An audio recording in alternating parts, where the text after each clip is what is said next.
നമ്മുടെ ശരീരത്തിലെ ഏറ്റവും അത്ഭുതകരമായ ഒരു അവയവമാണ് നമ്മുടെ തലച്ചോറ്. ശരീരത്തിലെ ഓരോ അവയവങ്ങളുടെയും ഓരോ പ്രവർത്തനങ്ങളും നിയന്ത്രിക്കുന്നത് നമ്മുടെ തലച്ചോറാണ്. തലച്ചോറിലെ വിവിധ ഭാഗങ്ങളിലായിട്ടാണ് ഓരോ ചലനങ്ങളുടെയും ഓരോ പ്രവർത്തനങ്ങളുടെയും നിയന്ത്രണം നടക്കുന്നത്. അതുകൊണ്ടാണ് ഈ സ്ട്രോക്ക് പോലുള്ള അസുഖങ്ങൾ വരുമ്പോൾ നമ്മുടെ ശരീരത്തിലെ ചില അവയവങ്ങളുടെ അല്ലെങ്കിൽ സംസാരിക്കാനുള്ള കഴിവ്, നടക്കാനുള്ള കഴിവ്, കൈകൾ അനക്കാൻ പറ്റാതാവുക തുടങ്ങി സംഭവിക്കുന്നത്. അതായത് സ്ട്രോക്ക് വരുമ്പോൾ നമ്മളുടെ തലച്ചോറിലെ ചില ഭാഗങ്ങളിലേക്കുള്ള രക്തയോട്ടം ഈ ബ്ലഡ് ക്ലോട്ട് ആയിട്ടോ അല്ലെങ്കിൽ ബ്ലീഡിങ് സംഭവിച്ചിട്ടോ നിലക്കും. അങ്ങനെ നിലക്കുന്ന സമയത്ത് ആ ഭാഗത്തേക്കുള്ള ഓക്സിജൻ സപ്ലൈ നിൽക്കുകയും ആ ഭാഗങ്ങളിലുള്ള കോശങ്ങൾ നശിച്ചു പോവുകയും ചെയ്യും. അങ്ങനെ സംഭവിക്കുമ്പോൾ ആ ഭാഗം ഏത് ഭാഗമാണോ നശിച്ചു പോയത് ആ ഭാഗം കൊണ്ട് ഏത് അവയവത്തിന്റെ നിയന്ത്രണമാണോ നടന്നിരുന്നത് അത് പൂർണ്ണമായോ ഭാഗികമായോ ചലിപ്പിക്കാൻ കഴിയാതെയാവും. നിങ്ങൾ 40 വയസ്സിന് മുകളിലാണ് പ്രായമെങ്കിൽ തീർച്ചയായും ഈ പറയുന്ന കാര്യങ്ങൾ വളരെ ശ്രദ്ധയോടുകൂടി കേൾക്കണം.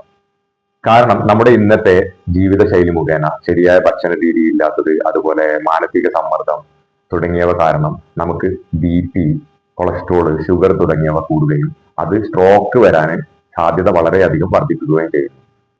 അതായത് ഒരു മുന്നറിയിപ്പുമില്ലാതെ നമ്മുടെ ജീവിതത്തിലേക്കും സ്ട്രോക്ക് എന്ന അവസ്ഥ വരാൻ സാധ്യതയുണ്ട്. എന്നാൽ നമുക്ക് പ്രതീക്ഷയുണ്ട്. അതായത് ബ്രെയിന് കല്ല് പോലെയല്ല, അത് മാറ്റങ്ങൾ ഉൾക്കൊള്ളാൻ എപ്പോഴും പര്യാപ്തമാണ്.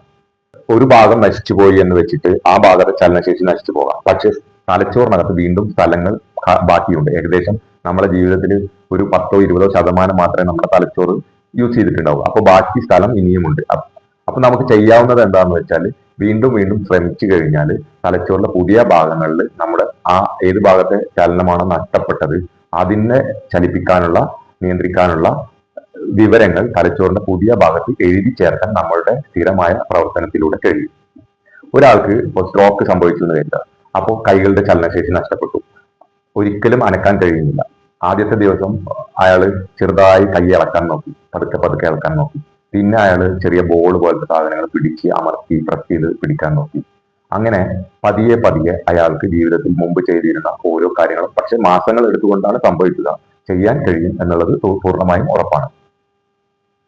അങ്ങനെ ഒരു റിക്കവറി ചെയ്യുന്നതിന് വേണ്ടി ചില നിർദ്ദേശങ്ങൾ നമ്മൾ അനുസരിക്കേണ്ടതുണ്ട്.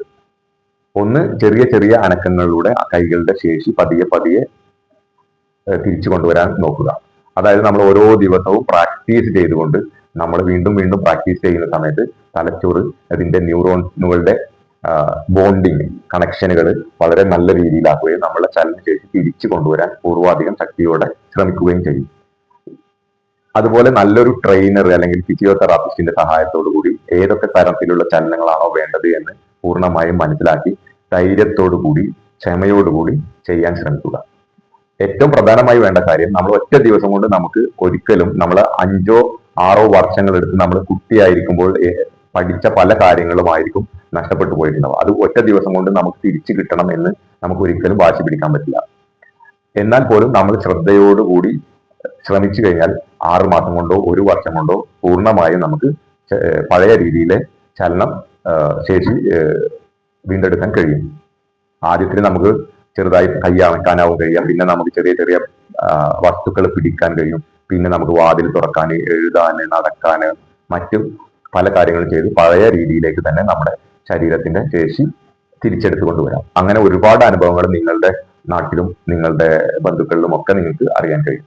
അപ്പൊ ഈ ഒരു കാര്യം നമ്മൾ പൂർണ്ണമായും നമ്മുടെ മനസ്സിൽ സൂക്ഷിച്ചു വെച്ച് കഴിഞ്ഞാൽ നമുക്ക് ഇതുപോലെ എന്തെങ്കിലും അവസ്ഥ വരുന്ന സമയത്ത് നമുക്കും പെട്ടെന്ന് റിക്കവർ ആവുവാനും നമുക്ക് ശരിയായ രീതിയിൽ നമ്മുടെ മനസ്സിന് ശക്തി നൽകി ക്ഷമയോടുകൂടി ശ്രമിച്ചു കഴിഞ്ഞാൽ കഴിയുമെന്ന് പൂർണ്ണമായും ഉറപ്പിച്ചു വെക്കുക.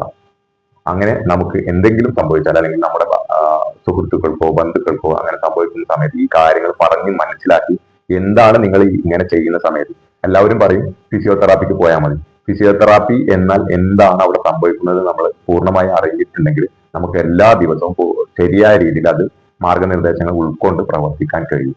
അങ്ങനെ വളരെ വേഗത്തിൽ നമുക്ക് റിക്കവറി ആവാൻ കഴിയും.